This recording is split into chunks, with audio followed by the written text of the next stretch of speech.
Haji Nunut, kisah haji legenda yang berawal dari hadiah undian dan serba bonek. Tahukah Anda bahwa pernah ada kisah Haji Nunut dan membuat heboh tanah air pada 1992 silam? Tapi saat itu kisah Haji Nunut tidak viral, itu karena pada masa itu pengguna media sosial tidak semasif seperti sekarang. Berbeda dengan masa sekarang di mana sebuah cerita atau kisah bisa dengan mudah tersebar, ramai lalu viral. Istilah Haji Nunut disematkan pada kisah ini karena si empunya cerita memang berangkat haji tidak dengan membayar alias tidak terdaftar alias menumpang. Meski begitu, jemaah haji Indonesia itu berhasil menginjakan kakinya di Tanah Suci. Dan tahukah Anda bahwa kisah Haji Nunut ini diawali dari sebuah hadiah undian? Bagaimana kisahnya? Yuk simak pemaparannya berikut ini. Ribuan kupon undian. Kisah Haji Nunut ini merujuk pada sosok Khairun Nasimin, warga Kecamatan Sumobito, Kabupaten Jombang, Jawa Timur.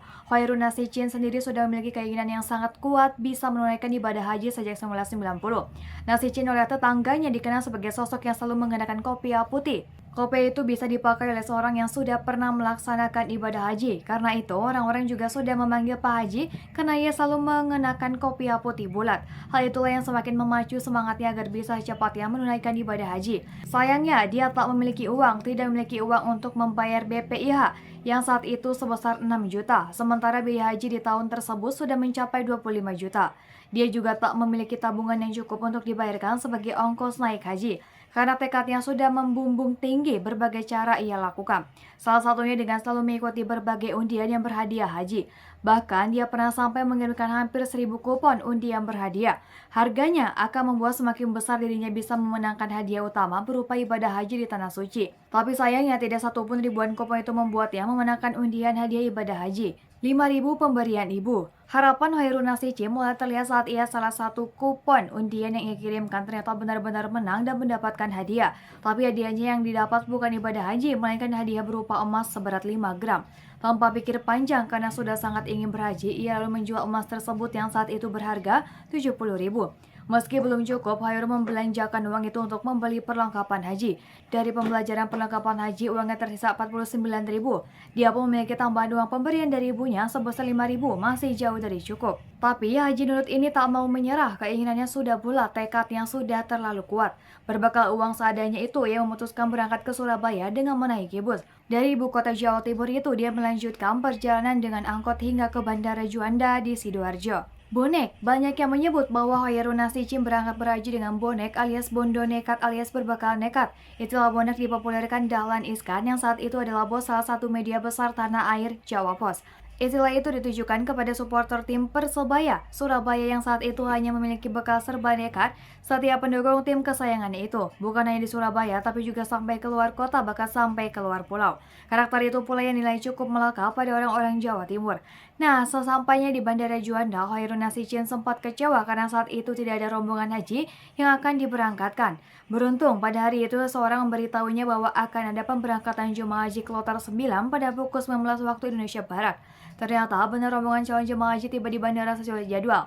Khairun Nasimin memutuskan menunggu. Sebelum berangkat ke Surabaya, dia telah dulu berpamitan kepada ibunya, Siti Honia. Dia berpesan apabila dalam 2 hari tak kembali pulang berarti dirinya sudah sampai ke Tanah Suci untuk berhaji. Wirid, ternyata benar saat matahari tenggelam. Rombongan calon jemaah haji tiba di Bandara Juanda sesuai jadwal, sesuai informasi yang ia dapat. Namun, Khairun kembali kecewa karena tidak dapat masuk ke pesawat bersama rombongan calon jemaah haji tersebut. Sebab Khairun tidak memiliki dokumen persyaratan ibadah haji. Tapi sekali lagi tekadnya sudah bulat dan tak lagi bisa ditahan. Karena itu ia nekat melompati pagar dan masuk ke landasan pesawat. Satu hal yang dilakukan Khairun saat itu adalah wirid dan wirid tanpa henti. Ternyata tidak ada satupun orang yang menegurnya atau melarangnya. Tidak ada juga yang curiga, semuanya lancar. Dia juga bisa bergabung dengan rombongan calon jemaah haji itu bahkan sempat berfoto bersama. Dianggap bercanda. Karena tak ada mencurigainya sama sekali, Khairun akhirnya bisa menyusup masuk ke dalam pesawat Garuda yang membawa rombongan tamu Allah itu. Lagi-lagi tak satupun yang mencurigainya, baik calon jemaah haji pramugari ataupun kru pesawat. Khairun sadar diri bahwa dirinya tak membayar sepeser pun, ia hanya nunut alias tumpang. Karena itu dia memilih tidak duduk di bangku penumpang, melainkan duduk di kursi pramugari. Barulah hal itu membuat seorang pramugari bertanya kepadanya kenapa tidak duduk di bangku penumpang. Khairun adalah orang yang jujur. Dengan santainya ia menjawab bahwa dirinya hanya nunut sehingga tidak berhak duduk di bangku penumpang. Ternyata jawaban Khairun itu cuma dianggap bercanda oleh sang pramugari yang akhirnya membiarkan mengambil tempat duduknya. Dipulangkan. Keadaan aman Khairun itu berakhir setelah pramugari meminta dokumen perjalanannya. Barulah pramugari, kru dan seisi pesawat itu tahu bahwa Hoirul memang benar-benar nunut. Seisi pesawat pun langsung geger karena bagaimana bisa ada seorang penumpang gelap di dalam pesawat.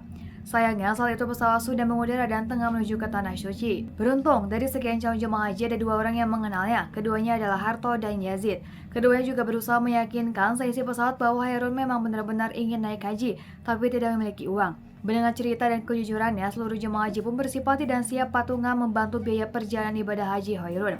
Namun niat baik rombongan calon jemaah haji itu tidak dapat terwujud karena terbentur aturan. Akhirnya Hoirun diputuskan harus dipulangkan ke Indonesia setelah sampai di Bandara King Abdul Aziz. Tetap haji nunut. Setelah menunggu, Hoirun akhirnya dipulangkan juga ke Indonesia dan kembali pulang ke rumahnya di Jombang. Meski belum melaksanakan ibadah haji, orang-orang di kampung halamannya sudah menganggapnya sebagai haji. Hoirun tetap dipanggil haji. Kisahnya yang menyebar dari mulut ke mulut bahkan membuatnya memiliki sebutan khusus, yakni Haji Nunut. Karena kisahnya makin menyebar dan jadi pemberitaan saat itu, banyak pihak yang bersimpati dengan kenekatan Hoirun. Beberapa di antaranya mereka bahkan menawarkan Hoirun biaya ibadah haji. Niat Hoirun berangkat haji akhirnya benar-benar terwujud pada tahun 1994 berkat bantuan Dahlan Iskan. Hoirun pun kembali melaksanakan ibadah haji untuk kedua kalinya pada 2005 silam. Akan tetapi, meski sudah benar-benar melakukan ibadah haji sesuai dengan aturan, sebutan Haji Nunut tetap melekat pada sosok yang kini sudah berusia lebih dari setengah abad itu.